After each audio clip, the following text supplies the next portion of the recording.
Have you ever walked into a room and suddenly forgotten why you were there? Or maybe, just for a moment, you couldn't recall the name of someone you've loved your whole life. I used to laugh these things off as just part of getting older, until the day my doctor looked me in the eye and said, "This could be the first sign of something more serious." That night I couldn't sleep. I kept thinking, what if one day I forget the face of my children? What if I lose the stories, the memories, the very pieces of life that make me who I am? But here's the truth I learned. There are gentle warning signs our brain gives us, and if we listen closely, we have a chance to protect our memory before it slips too far away.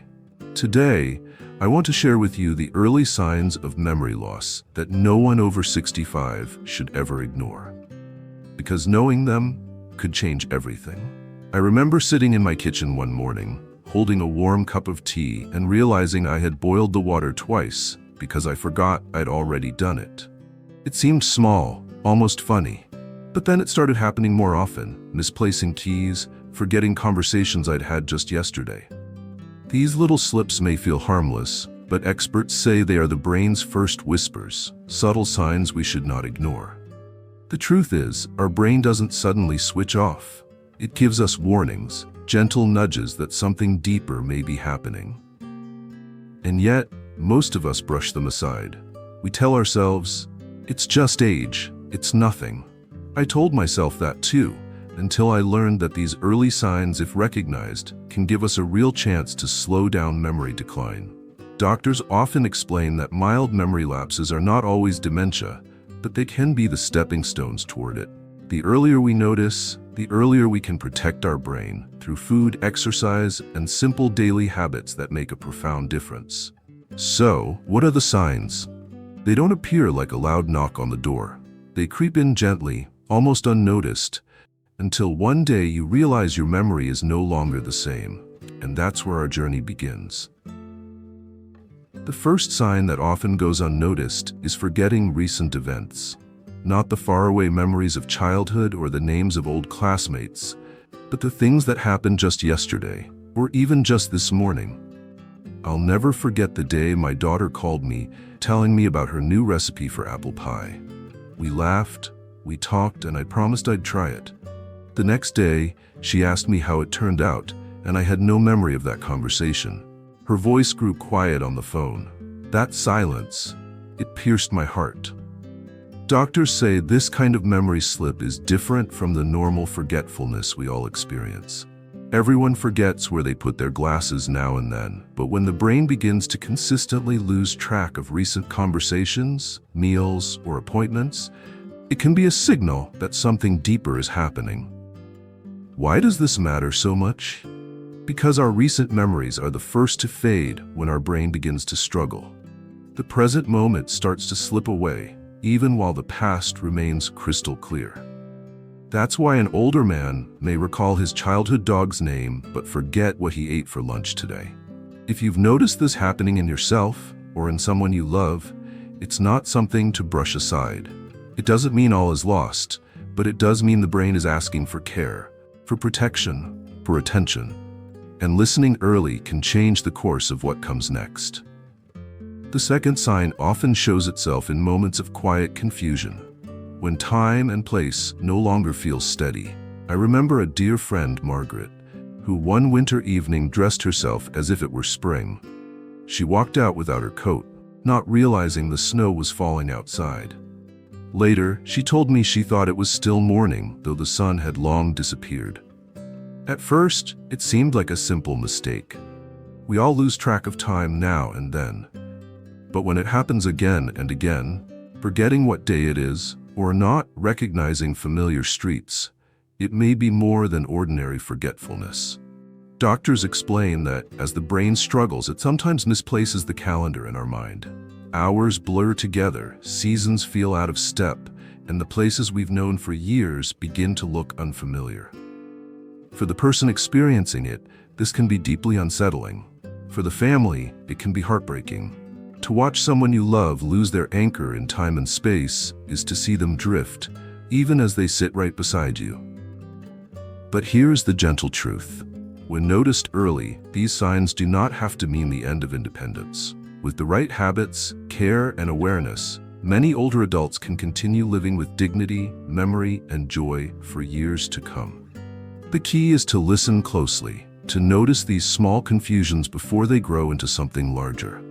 Because every day we recognize them, we give ourselves another chance to hold on to the moments that matter most. The third sign is when everyday tasks, once effortless, begin to feel strangely complicated. I once watched my uncle, a man who had fixed clocks his entire life, struggle with the buttons on his own shirt. He sat there quietly, his fingers trembling, not because they were weak, but because his mind couldn't quite remember the sequence. Button by button, something so ordinary suddenly became a puzzle. This is what doctors often describe as difficulty with familiar tasks. It can appear in many ways: forgetting how to make a favorite meal, losing track of the steps in paying a bill, or even struggling to use a household appliance that has been part of daily life for years. At first, it might look like distraction or tiredness, but when it repeats, when the things we've done thousands of times begin to slip away, it's often a deeper signal from the brain. For the person going through it, the frustration can be enormous. Imagine knowing you've done something all your life, driving the same route, cooking the same dish, yet suddenly it feels foreign.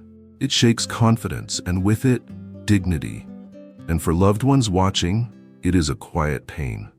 Because these little tasks are not just chores, they are the threads that weave independence, identity, and pride. When they unravel, it can feel like a piece of the person is slipping away. But here is the hope. Catching this sign early means there is still time to strengthen the brain, to build routines that protect memory, and to lean on support without surrendering independence. The mountain may feel heavy, but it can still be climbed, step by step, hand in hand. I still remember the first time I noticed it in myself. I was sitting with friends at the community center, telling a story I had told a dozen times before, when suddenly, I lost the word.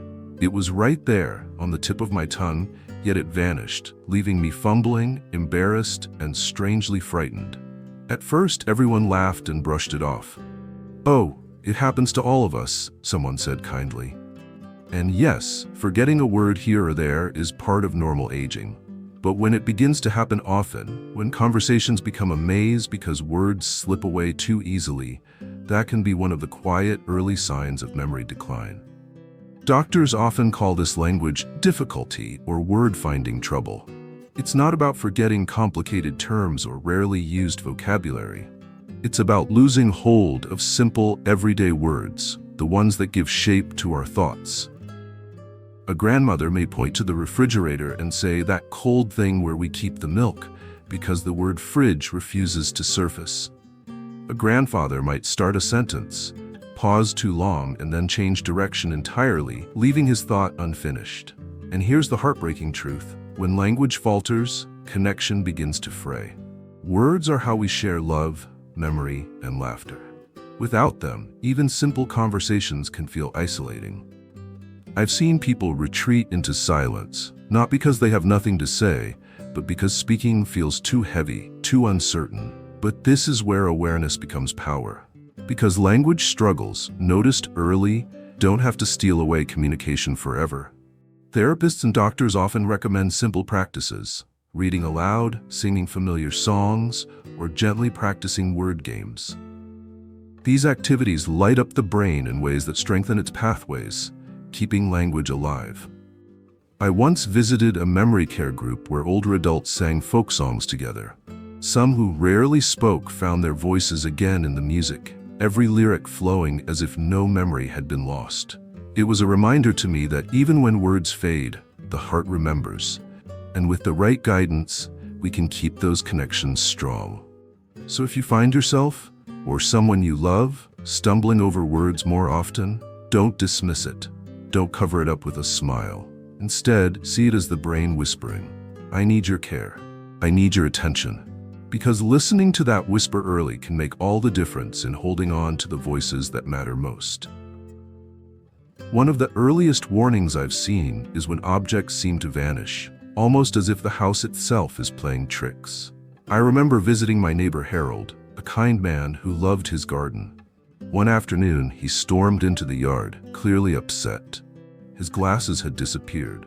We searched every corner, the kitchen table, the couch, even the soil where he had been planting tomatoes. Hours later, I found them carefully tucked into the freezer, right next to a bag of peas. We both laughed at the absurdity of it. But beneath the laughter, I saw the worry in his eyes. He whispered to me, "I don't remember putting them there. What's happening to me?" Misplacing things isn't unusual. We all lose our keys or misplace our phones from time to time. But what separates normal forgetfulness from an early sign of memory loss is the inability to retrace steps. A healthy mind might forget where it placed the keys, but will usually recall with a bit of backtracking. A struggling mind, however, cannot follow the thread back. The keys, the glasses, the wallet, they are gone, as if stolen by shadows. Doctors say this happens because memory works like a map, with pathways that connect events in order. I came through the door, I set down the mail, I placed the keys on the counter. When those pathways weaken, the sequence breaks. The mind cannot walk back through its own footprints. This small, subtle change carries a deeper weight than most realize. It can stir frustration, shame, even fear. For the family, it can become a daily challenge. Lost objects leading to arguments, tears, or frantic searches at midnight. But here is the tender truth. This sign, caught early, is not the end. It is an invitation to simplify life, to create gentle systems of support, like always placing objects in the same basket, using labels, or involving loved ones in routines. These adjustments are not about weakness, they are about wisdom. They give the mind a helping hand when it begins to stumble. I often think back to Harold. Over time, he learned to keep a small wooden tray by his front door. Every evening, his glasses, wallet, and keys went there. And every morning, they were waiting for him, right where he left them. The relief he felt was more than practical. It was dignity restored. Because losing things is not just about objects. It's about losing a sense of control. And when we take steps, however small, to ease that burden, we remind ourselves and those we love, you are not powerless, you are not forgotten. You are still here, and your life still matters deeply. When I look back at everything we have shared in this journey, one truth shines brighter than all the rest. Memory is not just about remembering dates or names, it is about holding on to the essence of who we are. A laugh shared with an old friend, the smell of bread baking in the kitchen, the sound of your grandchild calling your name. These are not small details. They are the threads that weave together the story of your life. Losing those threads slowly, silently, is like watching the colors fade from a beautiful painting. And that is why noticing the early signs matters so deeply. It is not about living in fear of what might come. It is about protecting what makes your life yours, about holding close the connections that give you meaning. You might wonder, but what can I do? The truth is, awareness is the very first step.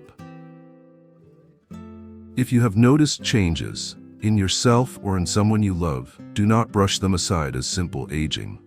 Do not tell yourself that's normal, it's nothing. Sometimes it really is something. And the sooner we recognize it, the more power we have to soften its impact, to slow its progress, to build a safety net of love and support.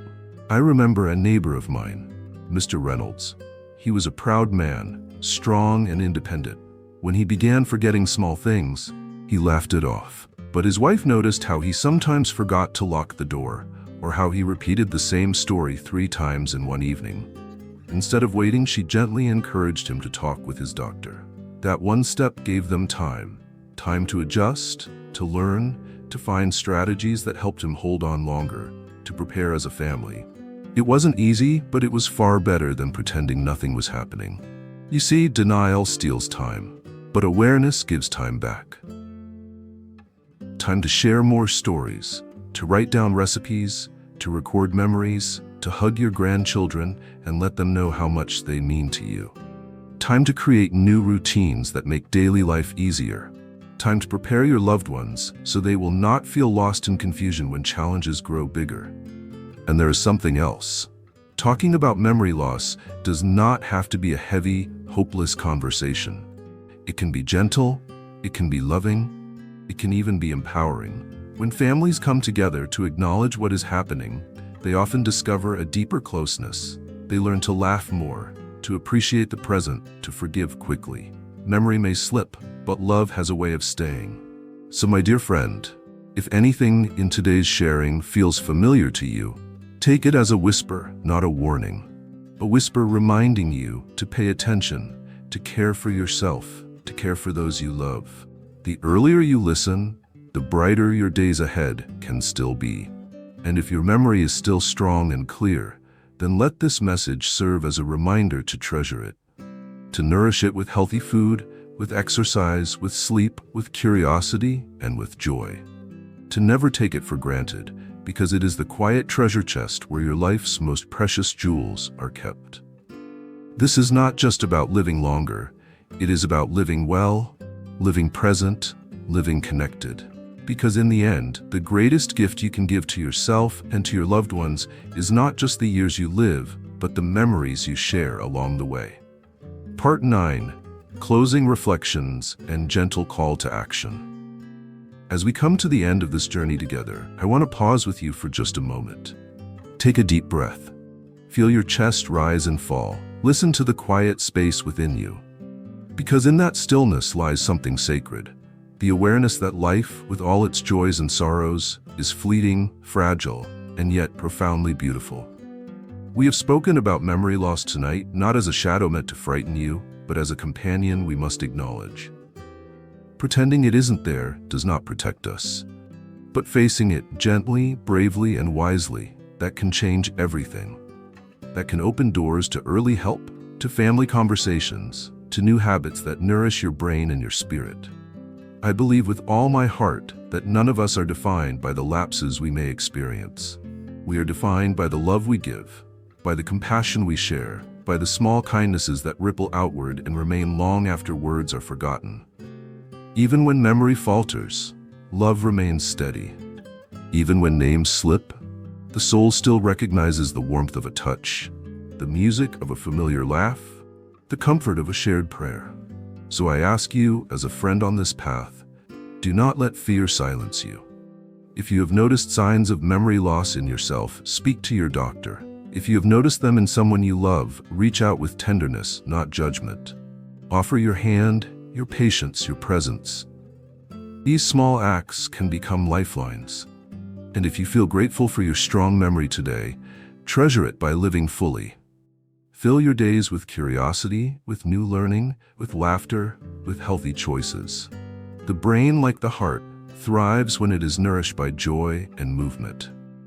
Before we part, I want to invite you into something greater than this single video.